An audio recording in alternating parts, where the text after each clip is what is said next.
வணக்கங்க. உங்களுக்காக அடுத்த ஒரு சூப்பரான வீடியோ வந்துருச்சு. அத்தை வீட்டோட விவசாயமும் அதை சார்ந்து இருக்கக்கூடிய லைஃப் ஸ்டைலும் தான் இந்த வீடியோவில் கவர் பண்ணியிருக்கேன். கிராமங்களை பொறுத்த வரைக்கும் ஒருத்தருடைய விவசாயம் பண்ணுறதும் ஆடு மாடு மேய்க்கிறதும் வேறுபடுங்க. இன்றைக்கி நம்ம வீடியோவில் எங்கள் அத்தை வீட்டில் இருக்கக்கூடியதை தான் பார்க்க போகிறோம். இதில் என்னம்மா வேறுபாடு இருக்குன்னா, நம்ம வீடியோவை தொடர்ந்து பார்த்துட்டு இருந்தீங்கன்னா கண்டிப்பாக உங்களுக்கு தெரியும். இன்றைக்கி இவங்களோட லைஃப் ஸ்டைல் பார்க்கலாம் வாங்க. அத்தை வீட்டில் செம்மறி ஆடு இருக்குது, அது இல்லாமல் மாடு ஒன்று கறவைக்காக வச்சுருக்காங்க. இந்த பக்கம்லாம் பார்த்திங்கன்னா தென்னை மரம் முருங்கை மரம் தான் இருக்கும். இது எல்லாமே ரொம்ப வயசான தென்னை மரங்க, ரொம்ப வருஷமாக இருக்கக்கூடியது. எனக்கு தெரிஞ்சு ஒரு 30 வருஷம் கூட அதுக்கு மேலேயும் இருக்கலாம். இவன் பேர் கமல், இவன் தான் காவல்காரன். அப்புறம் இந்த பக்கமாக போனீங்கன்னா சாலை இருக்குது, அங்கே கோழி அடைக்கிற மாதிரி எல்லாம் ரெடி பண்ணி கோழியும் அடைச்சிருக்காங்க. இந்த பக்கமும் ஃபுல்லாக பாருங்கள் தென்னை மரங்கள் தான் இருக்குது, எல்லாமே நல்லா வளர்ந்த தென்னை மரங்கள். இந்த சாலையில் தான் கோழி குஞ்சு இளங்குஞ்சை வந்து இந்த மாதிரி கூண்டு நம்மளால் முடிஞ்ச அளவுக்கு செஞ்சு அடைச்சி வச்சுருக்காங்க. அதாவது மாமாவே செஞ்சது அது. அப்புறம் அந்த பக்கமாக போனோன்னா வாழை இருக்குங்க, இங்கே தேன் வாழை, செவ்வாழை. அது இல்லாமல் நம்ம ஷார்ட் வீடியோவில் நீங்கள் பார்த்துருப்பீங்க கூலி வாழைன்னு சொல்லிட்டு ரொம்பவே குட்டையாக இருக்கக்கூடிய அந்த ரகம். இந்த பக்கம் வந்தால் மிளகாக்காடு. அந்த கூலி வாழையை பார்த்த உடனேவே எனக்கு போய் தொட்டு பார்க்கணுன்னு ஆசையாக இருந்தது. நான் ஒரு 5 அடி உயரந்தாங்க இருப்பேன், ஆனால் என்னாலேயே இவ்வளோ சீக்கிரமாக அந்த தாரை தொட்டு பார்க்க முடியுது. நம்ம ரொம்ப கீழாலேயே தார் போடக்கூடியது. மரம் வந்து காற்றுக்கு உடஞ்சு விழுகுது, அந்த மாதிரி பிரச்சனை இருக்குதுன்னா கண்டிப்பாக நீங்கள் இந்த ரகத்தை ப்ரிஃபர் பண்ணலாம். அப்புறம் இந்த பக்கம் போனோன்னா நம்ம மிளகாக்காடு அப்படியே கண்ணுக்கு பச்சை பசேல்னு சூப்பராக இருக்குங்க. இந்த தடவை சும்மா சொல்லக்கூடாது, பனியான பனி பெஞ்சு மிளகாயெல்லாம் முருளை உளுந்து இப்போ தான் ஏதோ வருது.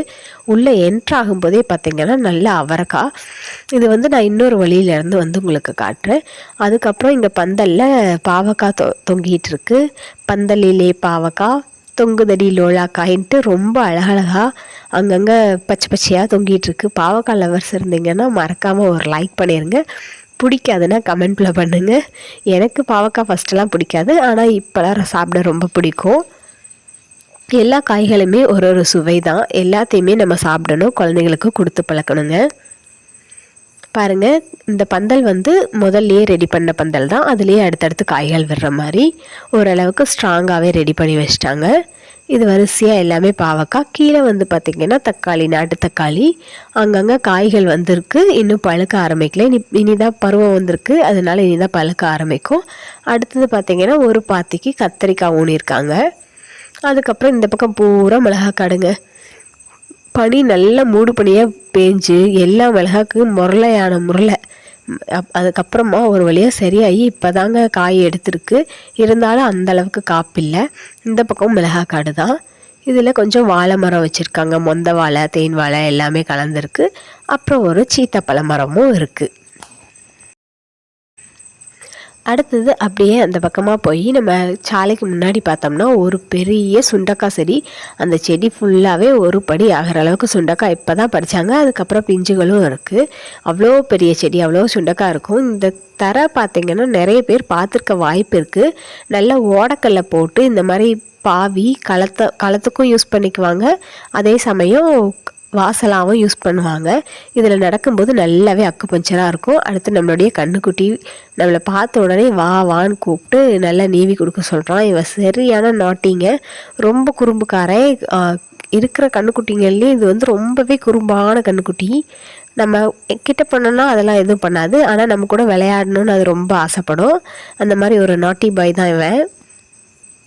அப்புறம் பழைய தென்னை மரம்லாம் ரொம்ப உயரமாக போயிடுச்சுங்க, காப்பும் முடிஞ்சிருச்சு ஒரு சில தென்னை மரத்தில். இன்னொன்று காய்கள் பறிக்கவும் கஷ்டமாக இருக்குது, மேலே ஏற சொன்னால் ஆளுங்களும் பயப்படுறாங்க. அந்த மாதிரி இருக்கக்கூடிய தென்னை மரத்தை வெட்டிட்டு புதுசாக இப்போ சின்ன சின்ன பிள்ளைகள் வந்து வச்சு விட்டுருக்காங்க. இப்போ தான் அதுவும் வளர்ந்துட்டு வருது. அப்புறம் இந்த பக்கம் முருங்கை மரத்தையெல்லாம் இறக்கி விட்டுருக்காங்க. இந்த முருங்கை மரங்கள் ரொம்ப வயசானது, 10 வருஷம் 5 வருஷம் இந்த மாதிரி கூட இருக்கும். இதெல்லாம் வச்சுட்டா எங்கள் ஏரியாலலாம் பார்த்திங்கன்னா இந்த முருங்கை வந்து ஒரு ஃபேமஸான ஒன்று. எங்கள் ஏரியாவை சுற்றி எல்லாமே முருங்கை வியாபாரங்கிறது ஒரு பெரிய அளவில் நடக்கக்கூடியது. எல்லார் வீட்டு தோட்டத்துலேயுமே இந்த முருங்கை மரம் இருக்குங்க, முருங்கை தோட்டம் கண்டிப்பாக இருக்கும்.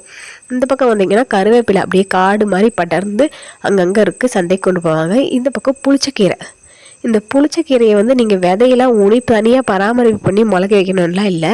இந்த காய் பாருங்கள் இப்படி முட்டி வந்துருச்சா, இதில் கொஞ்சம் முழங்கு மாதிரி இருக்கும். இது அப்படியே தானாக வெடிச்சு விழுந்து அடுத்த வருஷத்துக்கு நமக்கு புளிச்சக்கீரை வந்து முளைச்சிரும். இதெல்லாம் பாருங்கள், நம்ம எதுவுமே மெயின்டைன் பண்ணவும் வேண்டாம், முளைக்க வைக்கவும் வேண்டாம்.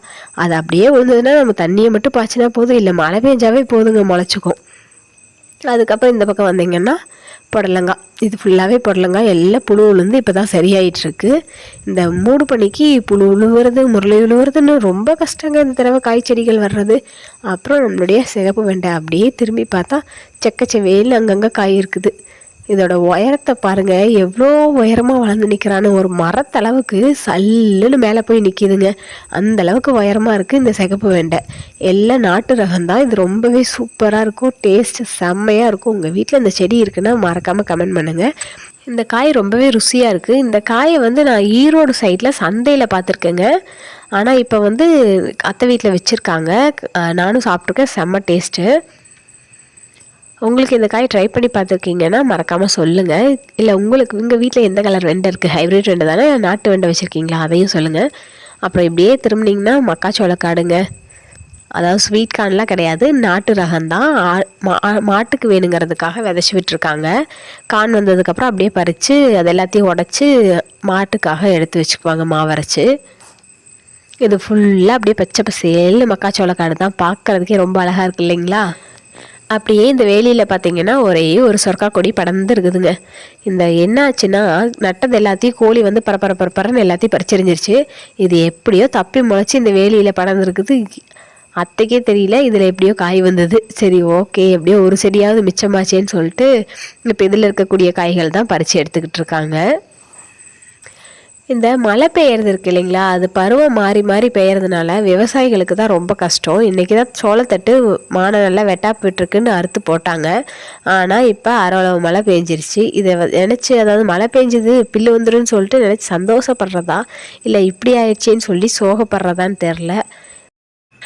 கண்டிப்பாக விவசாயிகளை பற்றி உங்களுக்கும் ஒரு அனுபவம் இருக்கும், அது என்னென்னு மறக்காமல் கமெண்ட் பண்ணுங்கள். நெக்ஸ்ட் வீடியோவில் பார்க்கலாம். Bye bye.